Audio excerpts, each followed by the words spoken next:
All right. Well, I am speaking with Nubz of Lines of Loyalty. And I think, the best place we should start out with is you guys are going to be right here in Neillsville Friday night with Gemini Syndrome via Motherwind. It's going to be an awesome show. But if there are some people out there that haven't had an opportunity to see you guys in concert, what can they expect Friday night?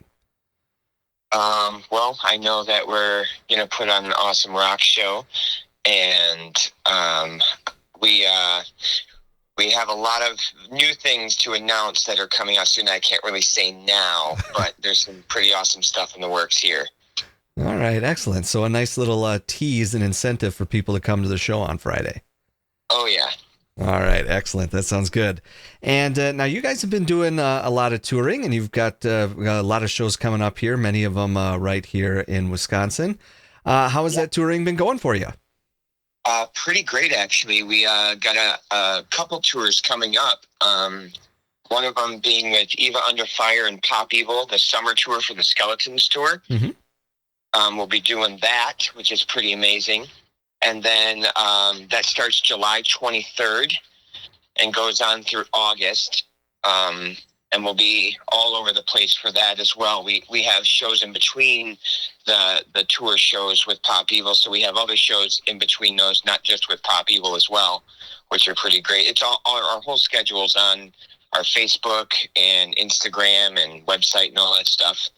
And then the second tour we're doing, the second leg, is in October. And if I'm not mistaken, starts October 11th and goes on through November.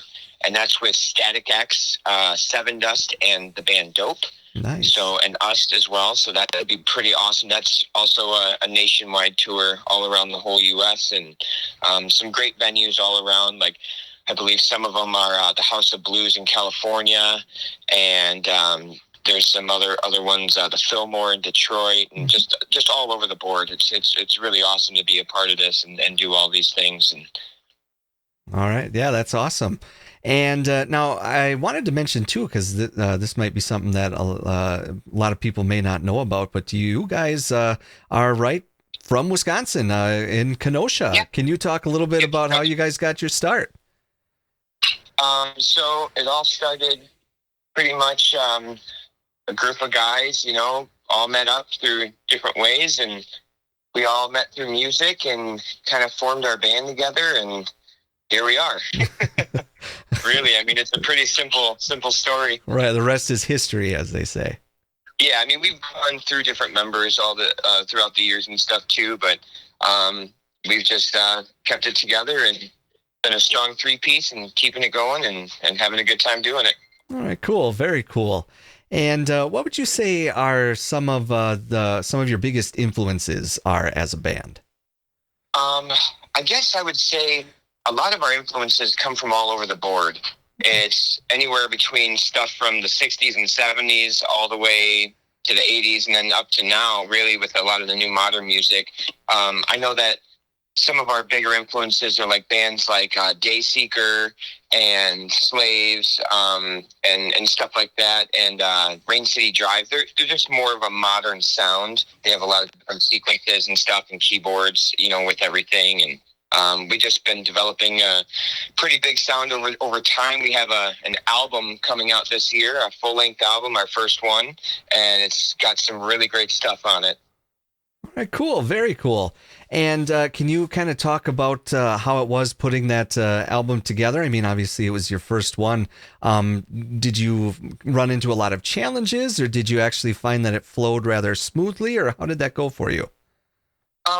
We've ran into quite a few different bumps in the road here and there, but we've always come to, a conclusion at the end to make it fit best of what we're doing. And there's been a couple, like I said, spots where we were just like, I don't know if we should do that like that, or should we do it like this?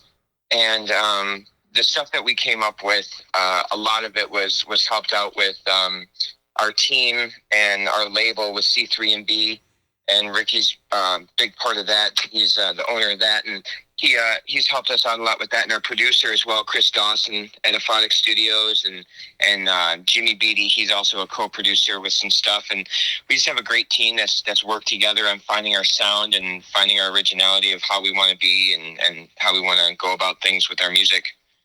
All right, excellent. That's very cool.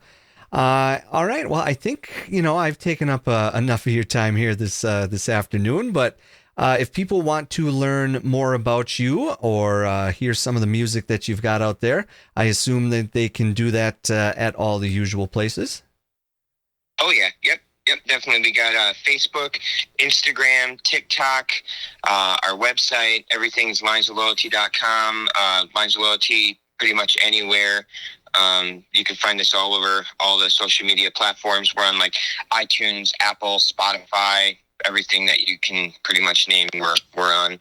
And like I said, we have some exciting stuff coming. We have a new single and video coming out very soon here. And then more to follow that, and the album coming out hopefully by October, I believe we're shooting for. I can't guarantee that, but that's the goal. All right, excellent. Well, again, I appreciate you taking time out of your day here to speak with me, and we look forward to having you right here in Neillsville on Friday night. Yeah, it's going to be awesome, man. I'm excited to see you guys.